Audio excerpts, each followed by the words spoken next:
Presidents, love them or hate them, or really hate them, they're still some of the most powerful people in the world. The president has been in the news for the last few hundreds of years, but they have been in the headlines in the last previous months. While I don't want to talk about all of Trump's policies and statements, I do want to talk about one thing. If you clicked on this video, you probably already know what I'm talking about. As of writing this video, Trump is interested in running for a third term, which is prohibited by the 22nd Amendment, until he backed off at the last second, causing me to rewrite this intro. Anyway, the whole situation started to make me think about how many times a president has tried to get a third term. In this video, we will explore the history of presidential third terms. By the way, if you could subscribe, that would be greatly appreciated. Now, on with the video. Before we begin, some people have different views about what the definition of a third term is. When I say third term, I am talking about serving in the office of president, not acting president, after 3 presidential elections. The main reason why presidents don't run for a third term is mostly due to George Washington. In George Washington's second term farewell address, he announced that he would not be running for a third term. Even though Washington did have enemies at the end of his second term and would most likely not have won another uncontested election, he could have run again and would have probably won. But Washington's 2 terms were filled with establishing presidential traditions, and his last one was that presidents should only serve 2 terms. Plus, Washington wanted to retire. He was done with public service.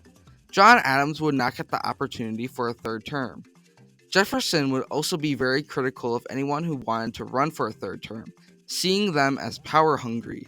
Because of this, he too would not run for a third term.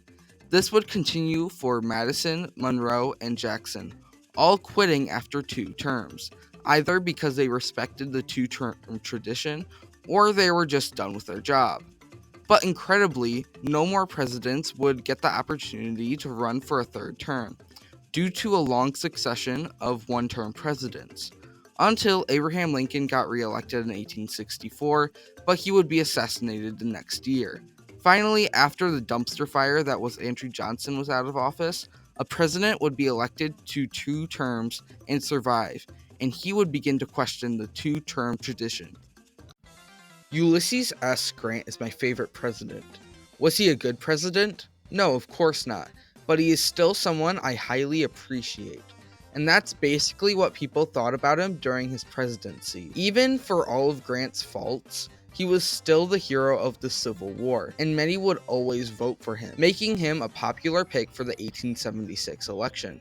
Ultimately, Grant decided not to run in 1876, traveling on a 3-year voyage with his wife instead, which you can learn about in this video. During his trip, Grant would become much more open to the idea of a third term, and after the chaos of the 1876 election, many wanted a strong Republican victory.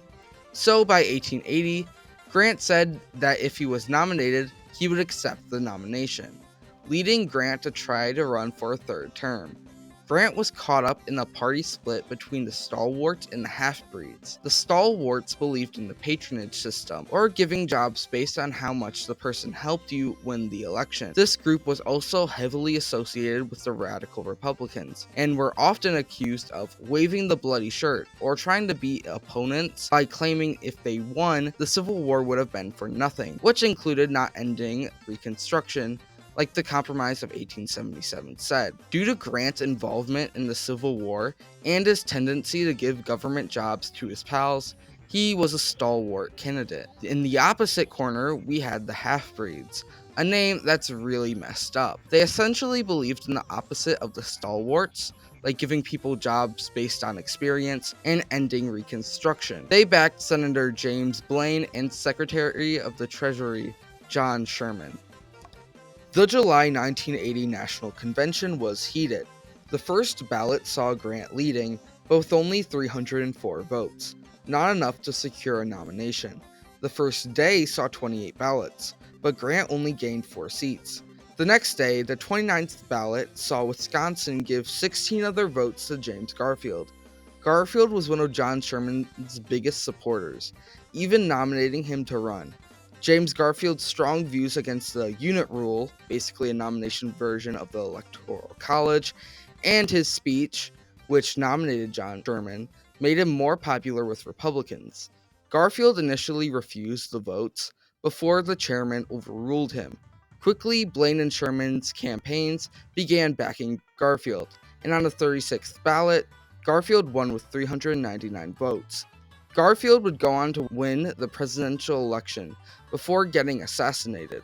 Grant would never run for the presidency again. No one would win another second term other than Grover Cleveland with his iconic non-consecutive terms. In 1904, many wanted Grover Cleveland to run again due to the Democrats' lack of a strong candidate, but Cleveland declined.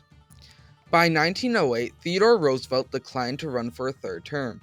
He had initially come to the presidency through William McKinley's assassination. He had won the 1904 election and said after that he had no intention to run again.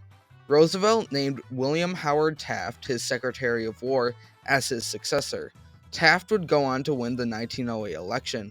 Roosevelt would also travel the world, but he became dissatisfied with Taft's more conservative policies. By 1910, he expressed his distrust with his New Nationalism book, and in February 1912, he announced that he was challenging Taft for the Republican nomination. Roosevelt was extremely popular in states where the people voted on who was nominated, but he would ultimately lose the nomination due to an engineered Taft victory by Elihu Root. Roosevelt, furious since he would have most likely won if the people were given the vote, stormed out of the convention with his supporters, creating the Progressive Party.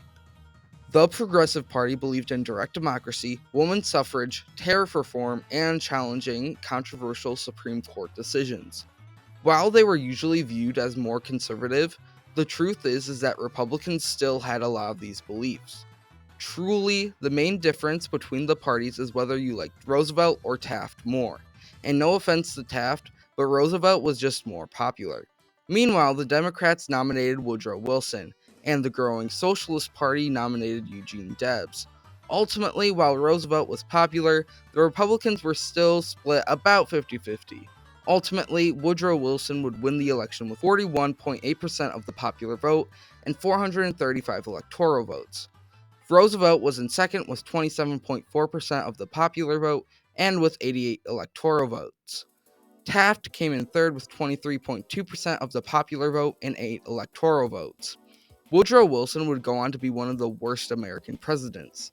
Theodore Roosevelt would try to enlist in 1917 in the Great War with no success. Before his death, he was scheming another presidential campaign, but he would die before even getting the chance. Woodrow Wilson's multiple strokes and poor health caused him to not run for a third term. Warren Harding would be elected next by Republicans. Some have called him the worst president due to his corruption, lack of experience, or even interest in the position. Harding wouldn't even finish his term, dying on August 2, 1923. His successor, Calvin Coolidge, was much more successful, winning re-election in 1924. Since his first term was extremely short, many did not believe he should be held down by the two-term tradition, and wanted to see him run in 1928. On August 27, 1927, Coolidge invited reporters to a temporary South Dakota office. There, he handed them a small, typewritten letter which said, "I do not choose to run for president in 1928. Coolidge simply smiled and walked to his car. Edmund Starling said the novelty of being president had worn off. The glory of it had gone with young Calvin's death. There was no great national crisis that demanded a continuation of his leadership. From now on, the office was more of a burden than anything else." A month before he handed reporters the note, he said that, "Now, I'm not going to run for president again, and if I should serve as president again, I should serve for almost 10 years, which is too long for a president in this country." Calvin Coolidge made the right decision, as Herbert Hoover had to deal with the Great Depression. Hoover would become very unpopular with the people, which led to the rise of Franklin Delano Roosevelt and his New Deal. Now, people still question to this day how effective the New Deal was, but back then, everyone loved him and his policies. He would win re-election in 1936, and he wanted to step down after his second term, but one event caused him to change course. The outbreak of World War II caused uncertainty, and FDR did not know if future presidents could handle it. Many in the Democratic Party also wanted FDR to run again due to his popularity. FDR ultimately decided to run again, causing some of his supporters to leave. The Second World War and FDR's proposed third term were big talking points during the election, with Wendell Willkie's campaign often calling out Roosevelt's decision. Ultimately, while he lost 74 electoral votes compared to 1936, Roosevelt still won in a landslide victory. Roosevelt's third term would see the bombing of Pearl Harbor in World War II. With World War II being close to completion, many would think Roosevelt would now step down, but Roosevelt decided instead to run for an unprecedented fourth term to oversee the end of the war. This was even more controversial, as not only was Roosevelt seeming more like a dictator, but he was also in terrible health, and seemed closer to death by the day. Many feared that his vice president, Henry Wallace, was too controversial and communist, so he was replaced by Harry S. Truman. Thomas Dewey was the Republican nominee. Again, World War II and Roosevelt's decision to run for president were big issues. Many voters felt betrayed by Roosevelt, and this was Roosevelt's closest election. Still, Roosevelt won, with Dewey getting 99 electoral votes. Roosevelt would not last long, as he would die on April 12, 1945. After this, the people were pretty much done with the idea of a third term. While Roosevelt was probably the best person to hold more than two terms, many people in Congress, especially Republicans, wanted to end this nonsense. The two-term tradition, which had not been an effective tradition since 1880, was revived for a constitutional amendment. In 1947, the House proposed Joint Resolution 27, which suggested 2 4-year terms for the president. The amendment was almost immediately passed in the Senate and sent to the states. In 1951, it officially became the 22nd Amendment. The tradition had become law. Even though the amendment was passed, there are still ways for you to have a third term. First, the amendment says that if you were president during the amendment's ratification, you could serve a third term. This meant that Harry S. Truman could serve a third term, but after the chaos of 1948, he was pretty much done with the presidency. The second way was if you took over for another president after he had served 2 years. Like in Calvin Coolidge's situation, if the 22nd Amendment had existed before his presidency, he could still run for re-election in 1928, because the government would not consider his time in office before 1924 as a term. The only president to be eligible for this last strategy is Lyndon B. Johnson, as JFK was assassinated in 1963. LBJ had won in 1964, and he was intending to run again, but he had competitors. The Vietnam War was extremely unpopular with the American public, and the Tet Offensive did not help. Eugene McCarthy was his main opponent, strictly opposing the Vietnam War. Lyndon Johnson was almost defeated in New Hampshire on March 12th. Worse news came when Robert Kennedy, JFK's brother and Attorney General, stepped into the race. Lyndon B. Johnson could see the writing on the wall and announced that he was no longer running for re-election. Richard Nixon would end up winning the election in the 1972 election before resigning.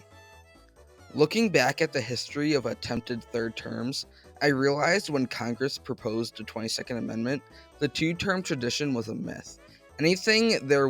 Anytime there was an opportunity for a third term after Jackson, people were trying to get the president to run.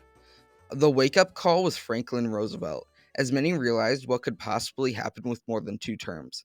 Today, the 22nd Amendment is a bit controversial, but I believe it should stay.